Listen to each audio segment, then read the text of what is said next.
Voilà, je viens de sortir le robot du carton. Je précise, j'ai jamais eu de robot de piscine avant. Alors le poids, bon bah ça va pour quelqu'un qui est habitué à porter des charges, je veux dire, y a aucun souci. Après, est-ce que mes enfants de 10 ans, 12 ans arriveront à le sortir? Ça, rien n'est moins sûr, surtout une fois qu'il sera, j'imagine, chargé, chargé d'eau. Voilà, donc j'enlève les plastiques pour qu'on puisse regarder ensemble. Alors, qu'est-ce qu'on voit de beau? Alors, on voit que les chenillards, je vais y arriver, arrière, sont emballés dans du plastique. Là, on a du plastique souple sur les chenilles. Ça, j'imagine que c'était le chargeur, enfin l'emplacement du chargeur à induction qu'on a pu apercevoir tout à l'heure. Là. Cette chose-là, hop, qui se fiche dedans. Une poignée qui est plutôt agréable avec un plastique glossy, tout lisse. Ça fait plutôt quali. Est-ce que les doigts marquent vraiment dessus? On va regarder ça, tiens. Hop. Non, ça a l'air d'aller, ça prend pas trop le gras. Souvent c'est des revêtements qui prennent un peu le gras. Par contre, on voit que c'est un plastique qui va se micro-rayer assez facilement sur les parties qui sont glossy. D'ailleurs, on en voit déjà un petit peu. Bon, après ça c'est purement de l'esthétique. Moi, tout ce qui m'importe, je dois vous l'avouer, c'est que ça nettoie correctement et bien le fond de ma piscine. Alors on voit que ça je m'y attendais pas, vous voyez, parce que j'avais vu quelques vidéos sur internet diffusées par le fabricant et j'avais pas compris que c'était transparent. Donc c'est plutôt cool. Je trouve ça assez design de pouvoir voir le cœur de la bête, on va dire ça comme ça. Ça me fait penser un petit peu, vous savez, aux aspirateurs, tout ce qui est aspirateur sans fil, maintenant, Dyson, contre-type Dyson et tout ça, où on voit les saletés directement dans le panier d'absorption. Voilà, je fais un petit tour de la bête. Ça, c'est un autocollant, c'est pas gravé. Je trouve que ils auraient pu quand même y gagner à mettre un truc gravé ou imprimé direct sur le plastique. Bon, c'est pareil, c'est purement esthétique. A priori, on a un indicateur sur le Bluetooth. Ça, je sais pas encore ce que ça fait. Je pense qu'il y a une LED derrière. Je sais pas à quoi elle correspond. Bouton d'allumage, on s'en doute. Ça doit être un bouton de sélection de mode, je pense. Voilà, la finition du bouton n'est pas exceptionnelle non plus.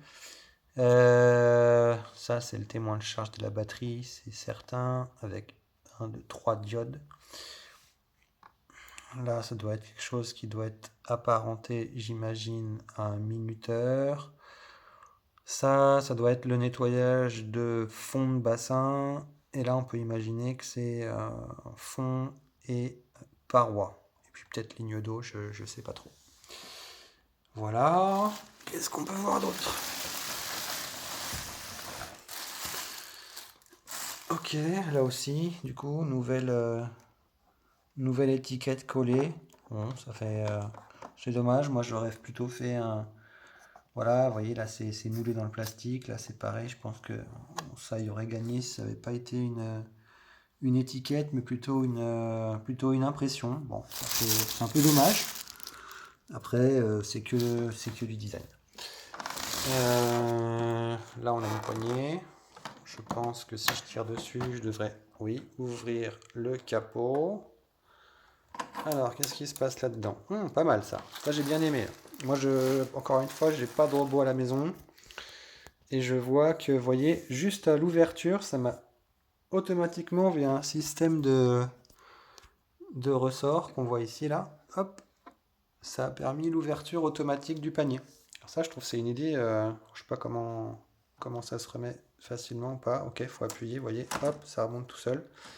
Je trouve que c'est une idée qui est franchement bonne. Ça fait gagner un petit peu de temps et en plus, bon, les emplacements pour prendre les paniers sont pas, la poignée, pardon, sont pas super super larges. Alors j'ai pas des grosses paluches non plus, mais tout de suite c'est plus ergonomique, plus pratique. Moi je trouve que c'est vraiment un bon point. Qu'est-ce qu'on voit d'autre? Bah, je vois que je peux sortir le panier visiblement. Ouais, plutôt léger. Et il est déjà équipé de filtres. Ok, on va le sortir. On va le sortir, on va regarder ensemble. Alors qu'est-ce qu'on voit de beau? On a un filtre là qui ne correspond pas visiblement au filtre qu'on avait vu ici. Donc je pense que ça c'est des filtres qui vont sur le devant et sur le derrière au vu de la largeur des panneaux. C'est même une certitude. Là on a le filtre de droite qui doit rentrer je pense dans le panneau frontal et le filtre de gauche de la boîte en carton qui doit rentrer dans le panneau du coup du dos du panier. Voilà. Et a priori il y a déjà des filtres qui sont installés sur les latéraux du panier. Et à l'intérieur, qu'est-ce que c'est? Je sais pas ce que c'est ça. C'est attaché. Il y a un petit panier. Bon, ça va falloir que je réfléchisse à quoi ça peut bien vouloir servir. Voilà, il y a deux barres métalliques qui rigidifient. On verrait mieux comme ça là. Il y a deux barres métalliques qui rigidifient l'ouverture là. Je vais te filmer proprement. Vous voyez, on peut ouvrir. Mais j'en ai aucune idée de savoir à quoi ça peut servir. Peut-être pour mettre un produit à l'intérieur, c'est une pastille de chlore, éviter qu'elle tombe. Je sais qu'il y en a qui ont des idées comme ça pour créer de la filtration supplémentaire. Alors sincèrement, je sais pas. Tout doit être écrit dans le manuel. Je sais pas. Je verrai et je vous dirai si je trouve la réponse à cette question. Bon, bah, après on a les petites étiquettes sur le lieu de fabrication, etc. Du coup. Là, on a tout ce qui est le cœur de la bête avec le système d'aspiration. Alors, je ne sais pas encore qu'est-ce qui va. Ok, ça crée la turbine. Il y a la turbine avec le ventilateur là dans la partie en plastique, on la voit bien. Avec la vis là qui est ici, qui est le cœur qui sert à maintenir l'hélice qui crée l'entraînement du rotor et qui crée du coup le flux d'aspiration. Et après il y a des systèmes visiblement de flotteurs qui doivent créer un truc, j'imagine, pour permettre au robot de pouvoir se repérer dans l'espace, savoir s'il est en dehors de l'eau, dans l'eau ou pas. Mais en tout cas, ce qu'on peut voir, et c'est quelque chose que j'aurais pas pensé, c'est que au final, vous voyez, on a les 2 tiers du robot qui sont utilisés pour la partie purement, on va dire saleté, quoi, panier, saleté, filtration. Et finalement, simplement 1 tiers où il y a toute la partie électronique et toute la partie moteur.